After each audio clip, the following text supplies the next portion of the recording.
Hai semuanya.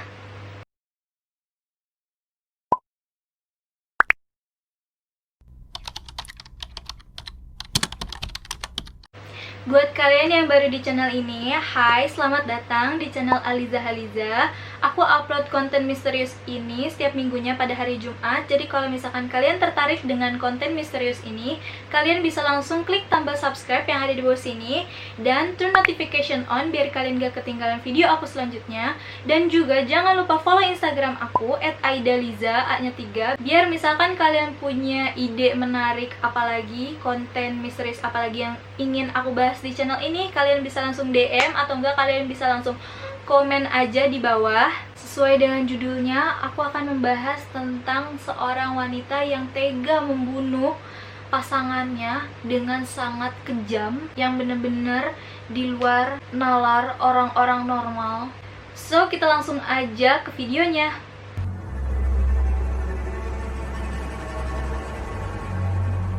Catherine Mary Knight. Dia lahir pada tanggal 24 Oktober tahun 1955. Dia adalah putri dari sepasang kekasih yang bernama Barbara dan Ken Knight. Catherine ini memiliki saudari kembar yang bernama Joy dan juga memiliki dua saudara laki-laki. Dia tinggal di suatu daerah yang bernama Aberdeen di Australia. Pekerjaan ayahnya adalah seorang pemotong hewan yang berada di rumah pemotongan hewan. Orang tua dari Catherine tersebut memiliki sifat yang temperamental, karena ketika mereka sedang bertengkar, mereka akan bertengkar di depan anak-anaknya. Menurut kesaksian teman-teman yang pernah satu sekolah dengan Catherine itu memiliki sifat yang kemudian, artinya dari kesenang, kesedih, dan kemarah itu cepat banget pergantiannya. Dan ketika Catherine dan Joy marah, mereka tidak hanya kayak jambak-jambakan, kayak cuma adu mulut, tapi mereka tonjok-tonjokan yang benar-benar berantem dan membuat teman-temannya takut. Di umur 15 tahun, Catherine memutuskan untuk keluar dari sekolah dan tidak melanjutkan sekolahnya.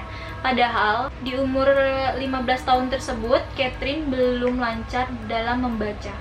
Dan cita-cita Catherine adalah bekerja di RPH, rumah pemotongan hewan, seperti yang dilakukan oleh orang tuanya dan kakak-kakaknya, saudari-saudarinya. Dan akhirnya pada umur 16 tahun Catherine diterima di RPH. Awalnya Catherine diterima sebagai tukang bersih-bersih, tapi mungkin karena kerjanya dia bagus, jadinya dia ditetapkan menjadi pekerja tetap di sana. Dia ditempatkan di bagian eksekusi, jadi pemisahan daging dan tulang, dia ditempatin di situ. Dan ketika dia bekerja di RPH, dia bertemu dengan seorang laki-laki yang bernama David Kellett. David Kellett ini bekerja juga di RPH sama kayak si Catherine, dan mereka pun menjalin kasih. Dan mereka akhirnya menikah. David Kellett ini dikenal di lingkungannya sebagai orang yang suka mabuk, kayak temperamental juga sama kayak Catherine. Pada umur 20 tahun, Catherine akhirnya hamil anak pertamanya, dan pada tanggal 11 Mei tahun 1976, Catherine melahirkan anak pertamanya yang diberi nama Melissa. Ketika anak Catherine, Melissa, masih 1 bulan, si Catherine ini curiga sama suaminya kalau misalkan suaminya ini selingkuh, dan benar saja suaminya selingkuh. Dan ketika Catherine tahu suaminya selingkuh, dia benar-benar marah sampai dia mau nusuk suaminya dengan potongan kaca botol, mau nusuk si Davidnya. Tapi untungnya Davidnya bisa kayak nangkis gitu, jadi potongan tersebut gak kena ke David. Akhirnya pas kejadian itu, David pergi meninggalkan Catherine bersama selingkuhannya pada saat itu. Pada saat itu Catherine taruh anaknya di stroller. Terus abis itu di jalan dia kayak gitu-gituin anaknya, kayak bener-bener lari kenceng. Terus abis itu di kayak tarik ulur anaknya kayak gitu. Terus abis itu ada yang ngeliat, saksi mata. Akhirnya kayak nelfon polisi, dan polisi pun datang menghampiri si Catherine, dan Catherine kayak langsung dimasukin ke rumah sakit jiwa karena kelakuannya itu. Terus setelah itu Catherine berminggu-minggu di rumah sakit jiwa tersebut. Akhirnya dia keluar. Setelah keluar, bukannya membaik, dia malah ngelakuin hal sama lagi. Jadi anaknya ditaruh di stroller lagi dan ditaruh di tengah-tengah kereta api, rel kereta api. Tapi untungnya anaknya selamat karena di deket rel kereta api itu ada toko dan pemilik tokonya itu melihat kejadian itu. Jadi dia langsung ngambil anaknya si Catherine, langsung kayak diselamatin. Dan akhirnya pemilik tokonya itu nelfon ke polisi dan Catherine dimasukin lagi ke dalam rumah sakit jiwa. Tapi nggak ngerti kenapa dia bisa keluar 24 jam, sehari itu dia langsung keluar. Setelah kejadian itu kan adiknya si David Kellett ini tinggal bersama si Catherine. Dia cerita kalau misalkan si Catherine ini ngelakuin hal itu, akhirnya si David kayak balik lagi ke Catherine, udah kayak selesai, dia nggak selingkuh lagi si Davidnya. Tapi pada tahun 1979 David Kellett melihat Catherine bersama dengan laki-laki lain, dan setelah itu Catherine meminta maaf ke David dan dia berjanji nggak akan ngulangin hal itu lagi ke David. Tapi nggak berapa lama kemudian si Catherine ini kabur bawa anaknya si Melissa. Dan juga pada saat itu Catherine udah memiliki 2 anak, nggak cuma Melissa doang, ada satu lagi. Jadi dia bawa kedua anaknya pergi dari rumah si David. Setelah Catherine kabur dan dia membawa kedua anak perempuannya, akhirnya Catherine menikah lagi dengan seorang laki-laki yang bernama David Shouders. David Shouders ini bekerja di penambangan yang berada di Aberdeen. Selang beberapa bulan, mereka sering banget cekcok karena yang tadi dibilang si Catherine ini punya emosi yang kemudian yang bener-bener kayak dari sedih ke senang ke marah itu cepet banget. Jadi si David ini udah nggak kuat sama kelakuannya si Catherine. Akhirnya dia ingin bercerai dengan Catherine. Pada saat itu Catherine nggak terima kalau David minta cerai. Akhirnya dia menggorok atau membunuh anjing milik David Shouders ini. Ketika mengetahui itu, dia makin bete, dia makin kesel sama si Catherine ini karena kelakuannya itu. Tapi nggak tahu kenapa si Shouders ini memaafkan kelakuannya Catherine. Catherine berjanji nggak ngelakuin hal itu lagi, kayak beri Catherine kesempatan lagi. Dia bilang kayak gitu. Jadinya si Shouders ngasih kesempatan buat si Catherine. Akhirnya pada tahun 1988 si Catherine melahirkan lagi anak ketiganya, tapi anak pertama dari David Shouders, dan anak tersebut adalah anak perempuan. Nampaknya hubungan keluarga mereka tuh baik-baik aja. Setelah anak ketiga lahir, si Shouders juga beli rumah, tapi di dalamnya tuh gak sebaik yang di luarnya. Karena kenapa? Si Shouders ini dia udah gak betah banget sama Catherine. Setiap dia pulang kerja telat, Catherine-nya bakal marah-marah. Marah-marahnya pun serem banget, kayak nggak cuma adu cekcok tapi bisa main tangan kayak gitu ke si Shouders-nya. KDRT, tapi KDRT si prianya. Akhirnya pada suatu hari si Shouders ini bilang ke si Catherine kalau misalkan dia ada kerjaan di luar kota berhari-hari, jadi dia minta izin ke si Catherine. Tapi ternyata si Shouders ini malah kabur. Dia nggak balik-balik lagi ke rumahnya karena bener-bener takut sama si Catherine, udah capek sama si Catherine. Akhirnya dia ninggalin, bener-bener udah gak ada kabar si Shouders-nya. Akhirnya kalian tahu apa? Pasti si Catherine marah lagi. Kan dia punya sikap yang temperamental kan. Akhirnya dia marah lagi, dia bete sama si suaminya yang si David Shouders itu. Akhirnya dia bilang ke anaknya kalau ayahnya tuh udah meninggal. Terus selang berapa lama akhirnya si Catherine ini nikah lagi guys. Kali ini laki-lakinya bernama John Chillingworth. Terus dalam pernikahannya dengan John Chillingworth ini, dia mendapatkan seorang anak lagi, tapi sekarang anaknya laki-laki karena yang ketiganya kan perempuan. Pernikahan ini bertahan selama 3 tahun.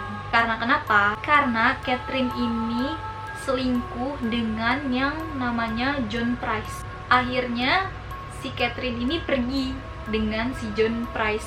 dia membawa ketiga anak perempuannya dan meninggalkan seorang anak laki-lakinya yang tadi yang dengan John Chillingworth itu. John Price ini adalah seorang duda yang memiliki 3 orang anak, namun dia hanya membawa 2 orang anak. Anak yang paling kecilnya itu dibawa sama mantan istrinya. Dan John Price ini bekerja di pertambangan dan dia udah memiliki posisi yang udah enak banget, yang tentunya gajinya juga gede. Karena itu Catherine suka sama John Price. Pada tahun 1995, si John Price dan Catherine ini memutuskan untuk tinggal bersama, tapi mereka belum nikah. Jadi cuma tinggal bersama aja dengan anak-anaknya Catherine dan dengan anak-anaknya si John. Dan anak-anaknya si John ini suka dengan Catherine karena menurut mereka Catherine baik. Terus pada tahun 1998, Catherine ini meminta John untuk menikahi dia. Namun si John Price-nya ini nggak mau. John Price-nya bilang, aku nggak memikirkan hubungan ini sampai sana, kata dia gitu. Terus akhirnya Catherine marah dong karena dia pengen nikah tapi si John nggak mau. Akhirnya si Catherine ini hampir mencelakai anak-anak John, tapi untungnya nggak kesampean. Untungnya anak-anak John nggak kenapa-napa. Tapi dia sampai bilang ke salah satu anaknya John yang bernama Rebecca kalau Rebecca ini bukan anak si John, melainkan anak dari selingkuhan ibunya. Dan dia tuh kayak nyebarin fitnah gitu ke anak-anak John. Setelah itu Catherine menemukan surat wasiat milik John yang berisikan jika John Price meninggal, harta warisannya itu, harta peninggalannya itu akan diberikan kepada mantan istrinya dan juga anak-anaknya. Catherine marah dong. Akhirnya Catherine bilang ke si John kalau dia ingin hartanya sebesar $10.000 pada saat itu. Dan tentunya John menolak karena menurut John kayak dia kan bukan siapa-siapa gue, kayak gitu kan. Terus apa yang dilakukan Catherine? Catherine membuat video. Dia memvideokan kotak P3K yang ada di rumah John. Terus dia kirim ke bos John dan juga ke kantor polisi. Kenapa dia videoin kotak P3K? Karena kotak P3K tersebut milik perusahaan atau milik kantor si John. Jadi si John ini ngambil kotak P3K tanpa seizin dari pihak kantornya. Tapi sebenarnya kotak P3K itu emang udah nggak dipakai sama perusahaannya, cuman emang karena ketentuan yang nggak boleh kayak gitu, jadinya John dipecat sama bosnya karena kelakuannya si Catherine. Dan John pun marah ke Catherine. John tuh langsung ngusir si Catherine, kayak udah kalian keluar aja dari rumah saya, kayak gitu. Kayak dia ngusir si Catherine dan anak-anaknya. Akhirnya si Catherine pun keluar. Terus pas setelah itu Catherine masih aja bener-bener Catherine gak tahu malu, sumpah kata aku mah. Si Catherine ini bener-bener langsung minta maaf lagi ke si John Price, minta maaf kayak aku nggak akan ngelakuin itu lagi, kasih kesempatan aku akan setia sama kamu selamanya, kayak gitu kata si Catherine. Dan nggak tahu kenapa John maafin. Terus ya udah mereka tetap jalan aja, tetap jalan bareng, tapi ya mereka nggak nikah. Akhirnya mereka baikan, tapi John udah nggak ngizinin Catherine buat tinggal bareng lagi sama si John. Jadi ya udah kayak mereka tetap jalan bareng, cuman mereka di rumah masing-masing aja. Setelah itu dia tetap berhubungan baik dengan John Price. Nah si Catherine ini punya hobi baru karena kan anaknya udah pada gede ya, udah pada bisa sekolah, udah mulai sekolah anak-anaknya. Jadinya hobi baru si Catherine ini adalah mengkoleksi film-film horor dan sadis. Dan biasanya dia nonton sendiri di rumahnya kalau misalkan anak-anaknya lagi nggak ada di rumah. Dan kalian harus tahu, rumahnya Catherine itu dihiasi, pokoknya ruang tamunya dihiasi sama tulang-tulang binatang, kayak tanduk binatang, terus abis itu tengkorak binatang. Terus dia juga mengkoleksi kayak peralatan pertanian gitu. Jadi dia kayak taruh di atas atap rumahnya gitu. Jadi kalau misalkan kita masuk langsung kayak gitu loh penampakannya. Pada tahun 1999 John ini udah nggak tahan banget sama si Catherine. Dia pengen pisah, bener-bener pisah sama Catherine, nggak mau berhubungan lagi lah dengan si Catherine ini. Tapi setiap si John ini bilang mau pisah sama Catherine, pasti kan kalian kayak tahu ya, si Catherine ini marah dan melakukan kekerasan sama si John, bisa mukul si John, bisa kayak nusuk si John pakai apa aja kayak gitu loh. Jadi Johnnya juga agak takut gitu kan. Dan pas setelah itu ya si John ya udah gak jadi lagi gitu minta pisah sama si Catherine. Padahal mereka belum nikah, maksudnya pisahnya tuh kayak nggak mau deket-deket lagi sama Catherine, tapi Catherine-nya nggak mau kayak gitu.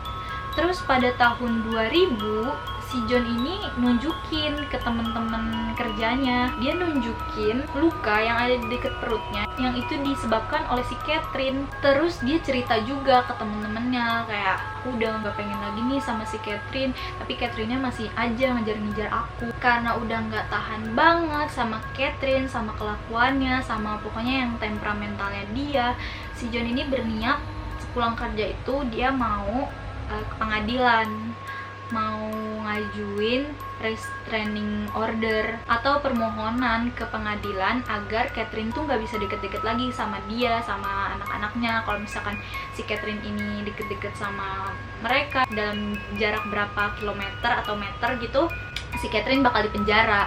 Tapi ternyata kalau buat permohonan tadi itu butuh waktu seminggu untuk laporannya bisa diurus sama pengadilan tersebut. Jadi nggak langsung kayak minta nih langsung dikasih, enggak. Jadi kayak ditinjau dulu dokumennya apa segala macamnya tentang si Catherine ini. Karena sepulang kerja John udah ke pengadilan dan ya udah tuh akhirnya dia memutuskan untuk nunggu aja kan selama seminggu untuk ditinjau lagi laporannya. Terus malam harinya si Catherine datang ke rumahnya si John. Si Catherine ini udah pakai baju lingerie gitu kan, yang seksi gitu, warna hitam, ke rumah si John. Terus abis itu si Catherine ini langsunglah berbuat seperti itulah pada si John. Dan setelah selesai, si John ini tertidur dan si Catherine mandilah dia bersih-bersih. Keesokan harinya John gak masuk kerja. Terus teman-temannya pada bingung dong, kayak dia nggak ngelapor kayak hari ini nggak masuk, nggak ada pemberitahuan lah dari si Johnnya apa dia sakit atau kayak gimana. Rekan kerjanya jadi kayak penasaran dong, takut si John kenapa-napa. Karena rekan kerjanya ini udah pada tahu tentang si Catherine, akhirnya mereka nelfon ke polisi. Akhirnya polisi datang. Setelah polisi datang, tentu saja pintunya dikunci kan dari dalam. Akhirnya polisi dobrak pintunya dan betapa terkejutnya polisi dengan pemandangan di dalam rumah John tersebut. Karena seisi rumahnya John tuh banyak banget darah, bener-bener darah berceceran di mana-mana, kayak di lantai, di tembok, kayak gitu-gitu, guys.